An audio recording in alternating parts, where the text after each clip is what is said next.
Šiandien žiniose įsigaliojo nauji apgyvendinimo paslaugų sveikatos saugos reikalavimai. Pasveikinta Lietuvos futbolo federacijos taurės laimėtoja Ekrano komanda. Paskirstytos lėšos sveikatinimo programoms. Galerijoje 20 Gintauto Šveikausko kūryba. Panevėžio visuomenės sveikatos centro specialistai informuoja, kad įsigaliojo nauja higienos norma dėl apgyvendinimo paslaugų sveikatos saugos reikalavimų. Naujosios higienos normos turės būti laikomasi kaimo turizmo sodybose, viešbučiuose, svečių namuose ir kitose apgyvendinimo paslaugas teikiančiose įstaigose. Pirmiausia, higienos normoje nurodomi reikalavimai maudymosi vietoms, kurios nėra įteisintos kaip paplūdimiai. Paslaugų teikėjas privalo atlikti vandens mikrobiologinius tyrimus prieš sezono pradžią ir sezono viduryje, kad besimaudantis klientai žinotų, kokia ta vandens kokybė, kad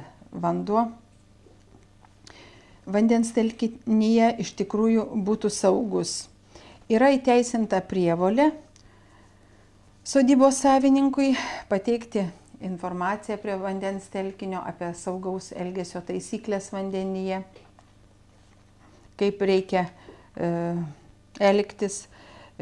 Yra prievolė pasirūpinti, kad ta maudymosi vieta tikrai aiškiai būtų pažymėta, kad priėjimas būtų švarus, saugus, neslidus. Vienu žodžiu, kad besimaudantis neturėtų jokių sveikatos sutrikimų. Apgyvendinimo paslaugų teikėjai taip pat informuojami, kad nuo šiol reikės atlikti geriamojo vandens tiek šalto, tiek karšto mikrobiologinį tyrimą legioneliams nustatyti. Apgyvendinimo paslaugų teikėjams yra nustatyta pareiga kasmet vieną kartą atlikti ir karšto, ir šalto vandens tyrimus. Yra nustatyta pareiga kas 3 mėnesius atlikti tam tikrus profilaktikos darbus, pakelti karšto vandens temperatūrą iki 66 laipsnių Celsijaus, išlaikyti netrumpiau negu 25 minutės, kad tikrai nesidaugintų šitame vandenyje geriamajame legionėlės. Ir yra nustatyta prievolė užtikrinti, kad geriamojo vandens karšto temperatūra nebūtų žemesnė negu 20 laipsnių Celsijaus ir aukštesnė negu 20 laipsnių Celsijaus. Panevėžio visuomenės sveikatos centro duomenimis Panevėžio apskrityje yra 80 fizinių ir juridinių asmenų, kurie teikia apgyvendinimo paslaugas. Kontrolės metu dažniausiai nustatomi pažeidimai susiję su netinkama patalpų ir įrangos priežiūra, nes neužtikrinamas kokybiškas patalpų valymas ir dezinfekcija. Taip pat vis dar randami apgyvendinimo paslaugas teikiantys objektai, kurie pradeda veiklą neturėdami higienos paso. Šiandien Panevėžio miesto meras Povilas Vadopalas pasveikino futbolo klubo Ekranas komandą, iškovojusią Lietuvos futbolo federacijos taurę ir supertaurę, ir įteikė padėkos raštus. Tačiau per susitikimą buvo ne tik džiaugiamasi nesibaigiančiais Ekrano laimėjimais, bet ir aptarta galimybė Panevėžyje įrengti futbolo stadioną. Mes čia buvom atėję pasidžiaugti pergalę eilinę taurę, kurią atvežėm į miestą, kur padovanojom panevėžiečiam. Tai čia tikrai buvo akcentas, o diskusijos metu buvo liesta aibės klausimų. Vienas iš jų buvo ir stadioną, bet aš kaip jau 100 kartų esu sakęs, tai nėra vienadieniai dalykai, kad vieną dieną užsimanai, kitą dieną tu jau turi. Šiuo metu yra ruošiama galimybių studija, kurią aš planuoju per porą mėnesių jau pateikti miestui, jau kada būtų aiškus visi dalykai. Kiek tai galėtų kainuoti, iš kur tie pinigai, kokios garantijos ir taip toliau. Taip, kad tikrai ne akcentas buvo stadionas. Kokio galbūt indėlio prašote miesto savivaldybės? Kokiame?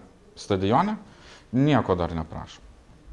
Prašom, kad miestas užsidegtų norų, idėją, kad Panevėžyje atsirastų stadionas. Vienintelis klausimas. O kada yra idėja, kada yra noras, kada yra siekis, tai bet kokie darbai yra padaromi. Pats miesto meras idėją Panevėžyje statyti tokį stadioną vertina labai atsargiai, kadangi tokiam objektui reiktų milijoninių lėšų. Mes šito klausimu diskutavome, kalbėjomės ir patikinome, kad politikų tarpe tikrai nėra nei vieno, kuris nenorėtų turėti Panevėžio mieste naują stadioną.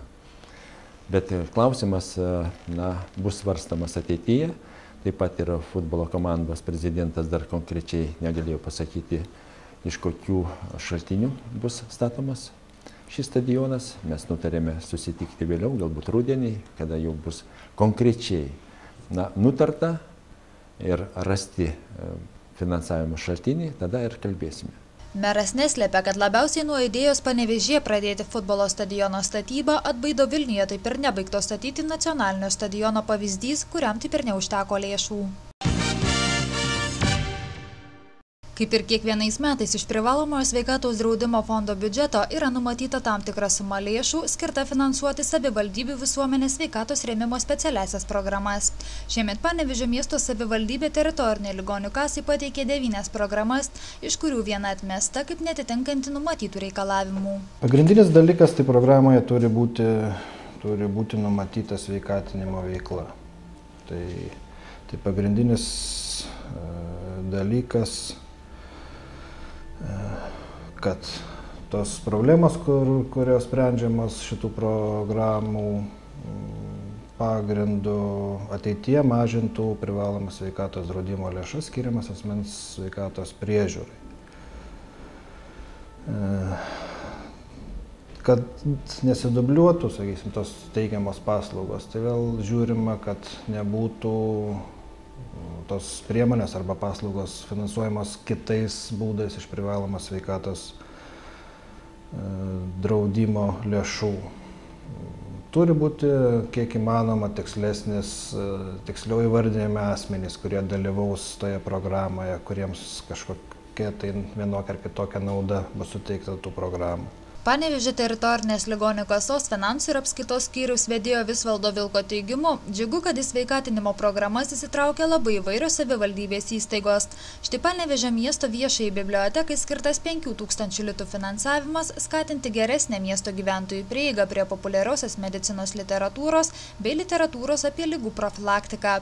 Panevėžio miesto visuomenės sveikatos biuras gavo per 5000 litų tęstiniai sveikų dantų programai, kurios metu vaikai bus mokomi burnos higienos įpročių pasitelkus neformalaus ugdymo metodus. Viena iš sakysim, tokių aktualių gal būtent mūsų mažiesiems gyventojams programa, tai Jūros arkliukas, kurią vykdys Panevėžio miesto plaukimo klubas Sėkmės banga. Ir ta programa apims netgi 13 Panevėžio mokyklų, numato, kad dalyvaus apie 700 vaikų ir jie mokysis plaukti. Tai manau, kad tai tinkama programa ir todėl, kad pramoksta plaukti ir grūdinimasis vaikams. Taigi jai pritarta ir skirta 30 000 litų šitos programos finansavimui. Iš viso Panevėžio teritorinės ligonių kasos veiklos zonoje yra 12 savivaldybių, kurios pateikė daugiau nei 80 sveikatos rėmimo programų, o joms įgyvendinti šiemet skirta per 250 000 litų. Galerijoje 20 atidaryta dailininko Gintauto Šveikausko fotografijų paroda Natura plus Morte. Nors menininkas dailės mylėtojams geriau žinomas kaip dailininkas grafikas, tačiau šioje savo parodoje eksponuoja fotografijos darbus skirtus natiurmorto žanrui. Paroda yra kaip Natura Morte, kaip žodžiai išsivertus yra mirusi gamta, tai daiktai, o už tos daiktus šiuo atveju pristatinėjau nepieštus, nors kai kurie čia bus keli darbai, ir tapyti, paskui perfotografuoti ir kaip fotografija, ir tie daiktai kaip atspindintis